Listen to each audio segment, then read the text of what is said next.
Hello students, तो चलिए आज हम लोग शुरू करते हैं क्लास 10 के एक्सरसाइज 2.2 का क्वेश्चन नंबर 1 का फोर्थ पार्ट।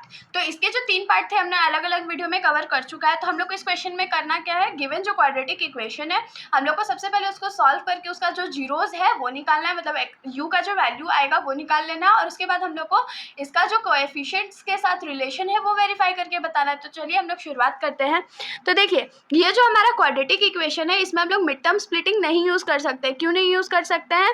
क्योंकि यहाँ पर कोई कांस्टेंट टर्म तो है ही नहीं। तो हम लोग क्या करते हैं, इन दोनों में से कुछ कॉमन लेते हैं। तो इन दोनों में क्या कॉमन ले सकते हैं? तो 4 कॉमन ले सकते हो और u कॉमन ले सकते हैं। अगर हम लोग 4 और u को कॉमन ले लेते तो ये क्या हो जाएगा हमारा, 4 हमने बाहर ले लिया तो यहाँ 1 बचेगा, 2 u था तो एक u बाहर ले लिया तो u बचा, प्लस यहाँ पर 4 2 8 होता है तो 2 बचेगा और एक ही u था जो कि हमने बाहर ले लिया है। तो इसको हम लोग क्या लिख सकते हैं, 4u इंटू u प्लस 2। तो अब हम लोग क्या करेंगे, क्योंकि 2 ब्रैकेट में हम लोग को आंसर मिला है तो हम लोग लिखेंगे let 4u is equals to 0 and u plus 2 is equals to 0। तो u का वैल्यू यहाँ से क्या आएगा, 0 डिवाइडेड बाई 4, जिसमें हम लोग u को 0 लिख सकते हैं। और दूसरी वाली वैल्यू में क्या आएगा, इधर 2 प्लस में है तो राइट साइड जाके वो क्या हो जाएगा, -2 हो जाएगा। तो u का हमारे पास 2 वैल्यू है, पहला है u इज इक्वल्स टू 0 और दूसरा है u इज इक्वल्स टू -2। तो हम लोग लिखेंगे let alpha is equals to 0, अल्फा किसको मानना है, 0 को मानना है, और बीटा किसको मानना है, तो -2 को मानना है। अब हम लोग वेरीफाई करेंगे कि हम लोग का जो जीरोज है वो सही है भी कि नहीं है। तो वेरिफिकेशन, तो कैसे करते हैं वेरीफाई, तो लिखेंगे सम ऑफ जीरोज।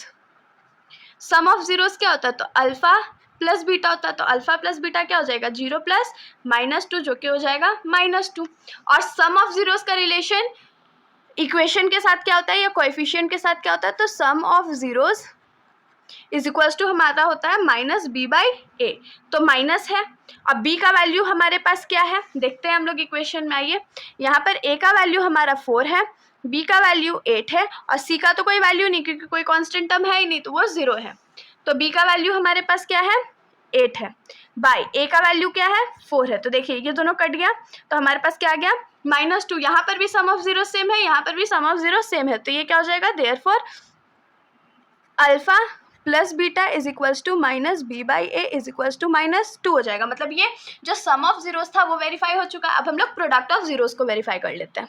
तो हम लोग लिखेंगे product of zeros is equals to क्या होता है, तो अल्फा बीटा। तो अल्फा का वैल्यू हमारा क्या है, 0 इंटू बीटा का वैल्यू क्या है, -2, जो कि ले दे के 0 होने वाला है, क्योंकि कोई भी नंबर को जब हम लोग 0 से मल्टीप्लाई करते हैं तो वो 0 के बराबर होता है। अब हम लोग आगे क्या लिखेंगे, प्रोडक्ट ऑफ जीरोस जो कोएफिशिएंट के साथ रिलेशन है। तो कोएफिशिएंट के साथ प्रोडक्ट ऑफ जीरोस का क्या रिलेशन होता है, तो c/a होता है। c का वैल्यू हमारे इक्वेशन में क्या था, 0 था, और a का जो वैल्यू था वो कितना था, तो 4 था, जो कि 0 होता है, क्योंकि कोई भी नंबर अगर है और हम लोग 0 को किसी भी नंबर से डिवाइड करें तो वो 0 ही होता है। यहाँ पर भी हमारा प्रोडक्ट ऑफ जीरोस दोनों केस में सेम है। तो देयरफॉर हम लोग लिखेंगे alpha beta is equals to c/a है, जो कि 0 है, और ये हमारा रिलेशन जो है वेरीफाई हो गया। तो लिख देंगे वेरीफाइड। तो इसके साथ हमारा ये सॉल्यूशन यहीं पर खत्म हो जाता है। अगर आप लोगों को कोई भी डाउट हो तो आप लोग कमेंट सेक्शन में पूछ सकते हैं, वरना अगर आप लोगों को वीडियो अच्छी लगी हो तो वीडियो को लाइक कर दीजिएगा और मेरे चैनल को बिना सब्सक्राइब किए कहीं मत जाइएगा। Thank you.